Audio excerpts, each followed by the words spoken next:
কাজেই অনুমোদন থাকলে খালেদা জিয়ার পক্ষে রাজনীতিতে ফেরা সম্ভব এবং খালেদা জিয়া রাজনীতিতে ফিরলে বিএনপির রাজনীতি, বাংলাদেশের রাজনীতিতে একটা নতুন দোলার সৃষ্টি হবে, নতুন করে এই রাজনীতি চাঙা হয়ে উঠবে তা নিশ্চিত। আমার বিশ্লেষণ বলছে খালেদা জিয়ার সম্ভবত রাজনীতিতে ফেরার এখনো কোনো অনুমোদন নেই। বিএনপি চেয়ারপারসন বেগম খালেদা জিয়া দেশে ফিরছেন। বেগম খালেদা জিয়া দেশে ফিরছেন বটে, কিন্তু তার কি রাজনীতিতে ফেরা হবে? তিনি কি রাজনীতিতে ফিরবেন? কিংবা আরও পরিষ্কার করে আমার মনে যে সন্দেহ, সেই প্রশ্নটাই যদি করি, সেনাপ্রধান কিংবা সেনাবাহিনী কি তাকে আসলে রাজনীতিতে ফেরার অনুমোদন দিয়েছে, অনুমোদন দেবে? দেখুন, মনে করে দেখুন, জানুয়ারি মাসে সেনাপ্রধান খালেদা জিয়ার সঙ্গে দেখা করতে গেলেন এবং কোনো এক জাদুকরী সিদ্ধান্তে আমরা জানতে পারলাম দুদিনের মধ্যে তিনি এয়ার অ্যাম্বুলেন্সে করে, কাতারের আমিরের পাঠানো এক বিশেষ এয়ার অ্যাম্বুলেন্সে করে লন্ডনে চলে যাবেন চিকিৎসার জন্য। দলীয় ফোরামে খালেদা জিয়ার বরাতে, যেই খালেদা জিয়া তখন মুক্ত, খালেদা জিয়ার বরাতে, তারেক রহমানের বরাতে, কারো বরাতে আমরা সেই বিষয়টি জানতে পারলাম না। আমরা জানতে পারলাম সেনাপ্রধান হঠাৎ করে খালেদা জিয়ার সঙ্গে তার বাসভবনে গিয়ে দেখা করবার পরপরই এই খবর জানতে পারলাম যে তাকে বিদেশ চলে যেতে হবে।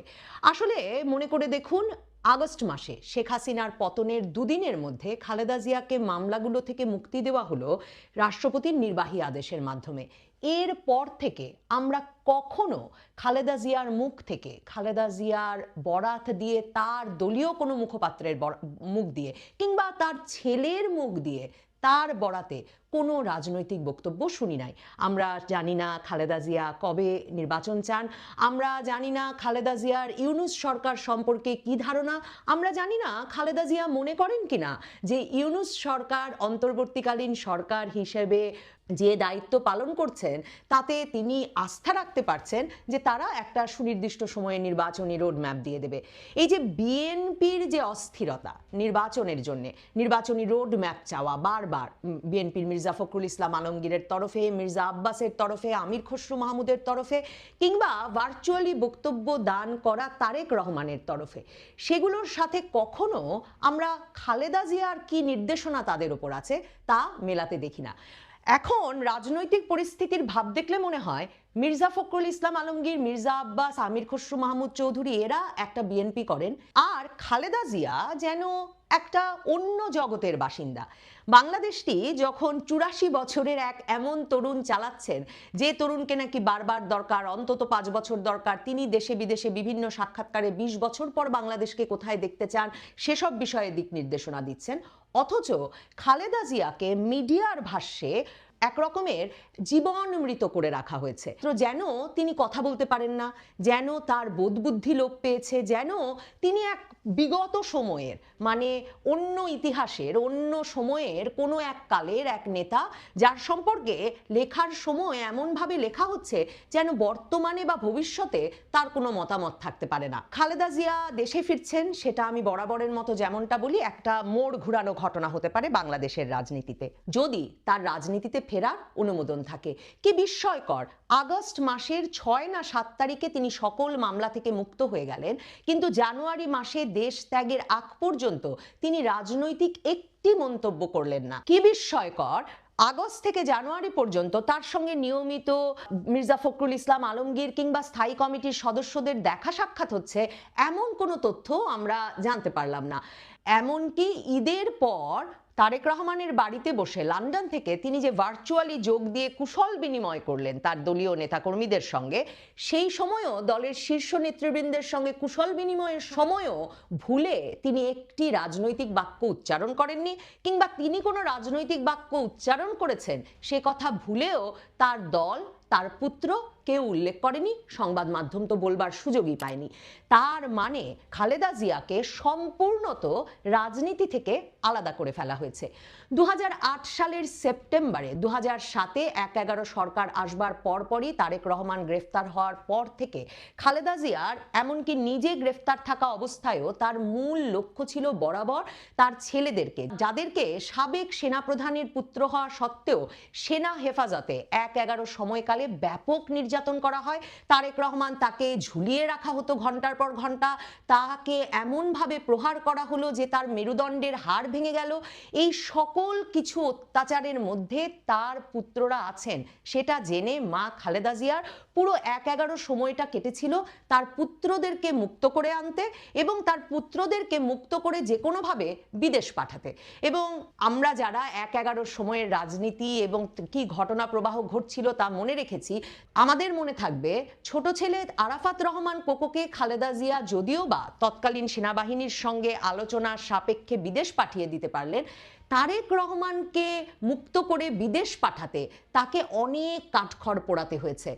সাবেক বিএনপি নেতা মওদুদ আহমেদের আত্মজীবনীতে, মওদুদ আহমেদের স্মৃতিকথায় এবং সে সময় মার্কিন কূটনীতিকদের তার বার্তায় পরিষ্কার আছে যে খালেদা জিয়ার সঙ্গে তার সাব জেলে গিয়ে তখন ডিজিএফআই নেতারা যে আলোচনা করতেন, জামায়াতে ইসলামীর নেতৃবৃন্দকে নিয়ে গিয়ে যত আলোচনা হয়েছে, সব আলোচনায় খালেদা জিয়া বরাবর বলেছেন তিনি নির্বাচনে যোগ দেবেন, তিনি আরো অনেক কিছু মেনে নেবেন যদি শুধুমাত্র তারেক রহমানকে বিদেশ যাওয়ার সুযোগ দেওয়া হয়। এবং সেই দর কষাকষির এক পর্যায়ে সেনাবাহিনী তা মেনে নেয় এবং তারেক রহমান আর কোনোদিন রাজনীতিতে ফিরবেন না এই শর্তে মুচলেকা দিয়ে ২০০৮ সালের সেপ্টেম্বরে তিনি দেশত্যাগ করেন তার স্ত্রী জুবায়দা রহমান সহ।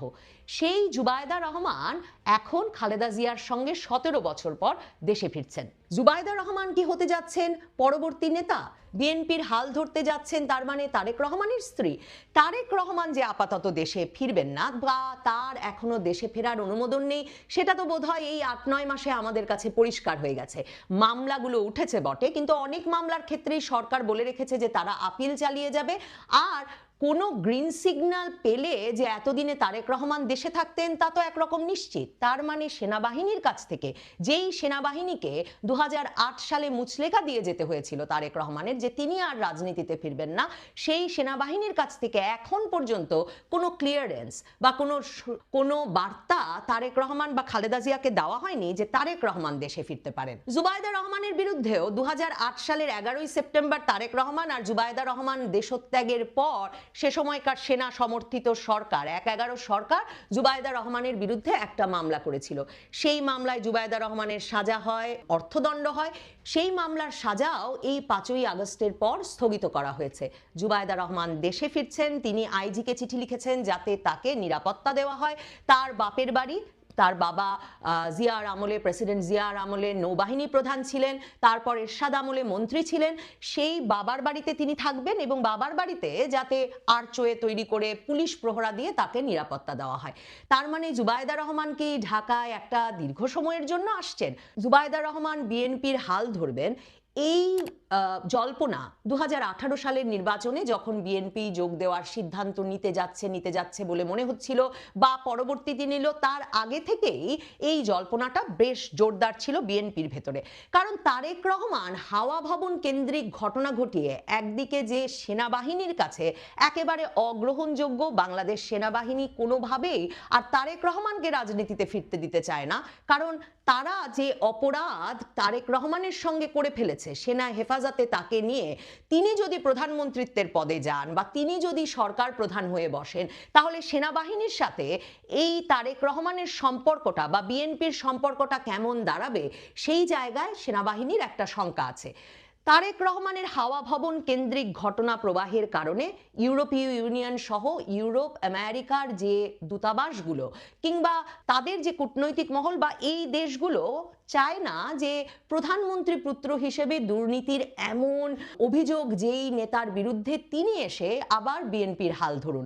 অন্যদিকে 10 ট্রাক অস্ত্র মামলা, 21শে আগস্টের গ্রেনেড হামলা সহ নানা কারণে ভারতের তারেক জিয়ার প্রতি আস্থা বরাবর কম। একটা বিশ্বাসের সম্পর্ক তারেক জিয়ার সঙ্গে গড়ে তোলা ভারতের পক্ষে সম্ভব, সেটা বিএনপির ভেতরেও কেউ মনে করে না। এই অবস্থায় আসলে তারেক জিয়ার পক্ষে দেশে ফেরা অসম্ভব, রাজনীতিতে ফেরার পথ প্রায় রুদ্ধ, বিশেষভাবে রুদ্ধ। আবারও মনে করিয়ে দেই, বাংলাদেশ সেনাবাহিনী তাকে অনুমোদন দেয় না, দিচ্ছে না বলে। কিন্তু উপমহাদেশে পরিবারের কোনো সদস্য ছাড়া কোনো রাজনৈতিক দল চাঙা হয়ে উঠেছে তার কোনো নজির নেই। সে কারণে বরাবর মনে করা হচ্ছিল যে বিএনপির হাল ধরতে জিয়া পরিবারের কাউকে শক্ত হাতে এগিয়ে আসতে হবে। খালেদা জিয়াকে বৃদ্ধ জীবনমৃত প্রমাণ করে বা এমন একটা বয়ান দাঁড় করিয়ে তাকে আসলে একরকমের মাইনাস করে দেওয়া হয়েছে। দেখুন, লন্ডনে গিয়েও খালেদা জিয়ার আমরা কিন্তু এমন কোনো দুরারোগ্য ব্যাধির কথা শুনিনি। তিনি লিভার সিরোসিসের মতো জটিল দীর্ঘমেয়াদী রোগে আক্রান্ত, তার ডায়াবেটিস আছে, এগুলো সবই সত্যি। কিন্তু তার বোধবুদ্ধি লোপ পেয়েছে, তিনি রাজনৈতিক পরামর্শ দিতেও অক্ষম বা তিনি কথাই বলতে পারছেন না, এমন কোনো অবস্থার কথা কিন্তু আমরা শুনিনি। কাজেই অনুমোদন থাকলে খালেদা জিয়ার পক্ষে রাজনীতিতে ফেরা সম্ভব এবং খালেদা জিয়া রাজনীতিতে ফিরলে বিএনপির রাজনীতি, বাংলাদেশের রাজনীতিতে একটা নতুন দোলার সৃষ্টি হবে, নতুন করে এই রাজনীতি চাঙা হয়ে উঠবে তা নিশ্চিত। আমার বিশ্লেষণ বলছে খালেদা জিয়ার সম্ভবত রাজনীতিতে ফেরার এখনো কোনো অনুমোদন নেই। কারণ আমি বরাবর যেটা বলি, সেনাপ্রধান ওয়াকারুজ্জামান 2007-এ 1-11 সরকার যা করতে পারেননি এবার তা করেছেন, তিনি -2 ফর্মুলার বাস্তবায়ন ঘটিয়েছেন। তার মানে কি জুবাইদা রহমানই হতে যাচ্ছেন বিএনপির পরবর্তী নেতা?